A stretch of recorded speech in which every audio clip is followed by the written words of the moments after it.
IPL వేలం ముగిసింది కదా! అయితే బీహార్‌కు చెందిన 13 ఏళ్ల ఆటగాళ్లు వైభవ్ సూర్యవంశీని రాజస్థాన్ రాయల్స్ కొనుగోలు చేసింది. ఈ ఎడమ చేతి వాటం బ్యాట్స్‌మన్‌ను రాజస్థాన్ రాయల్స్ రూ. 1,10,00,000కు కొనుగోలు చేసింది. వైభవ్ బేస్ ధర రూ. 30,00,000 కాగా, ఇప్పుడు అతను తొలిసారి ఐపీఎల్‌లో ఆడబోతున్నాడు. వైభవ్ సూర్యవంశీ వయస్సు 13 సంవత్సరాలు మాత్రమే.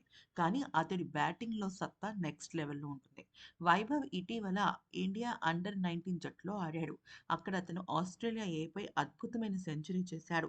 వైభవ్ సూర్యవంశీ కేవలం 62 బంతుల్లో 104 పరుగులు చేయగా, అతని బ్యాట్ నుంచి 14 ఫోర్లు, 4 సిక్స్‌లు వచ్చాయి. వైభవ్ సూర్యవంశీ తన తుఫాన్ బ్యాటింగ్‌కు ప్రసిద్ధి చెందాడు. అందుకే అతని పైన ఐపీఎల్ భారీగా డబ్బుల వర్షం కురిపించింది. అయితే ఐపీఎల్‌లో వైభవ్ సూర్యవంశీ పేరు రాగానే సోషల్ మీడియా షేక్ అయిపోయింది.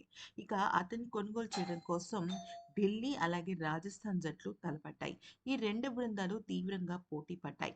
ఢిల్లీ వైభవ్‌పై బిడ్డింగ్ మొదలుపెట్టగా రాజస్థాన్ కూడా అతడిపై కాసుల వర్షం కురిపించింది. వైభవ్ సూర్యవంశీ బీహార్‌లోని తాస్పూర్‌లో నివసిస్తున్నాడు. ఈ ఆటగాడు 7 సంవత్సరాల వయసు నుంచి క్రికెట్ ఆడుతున్నాడు.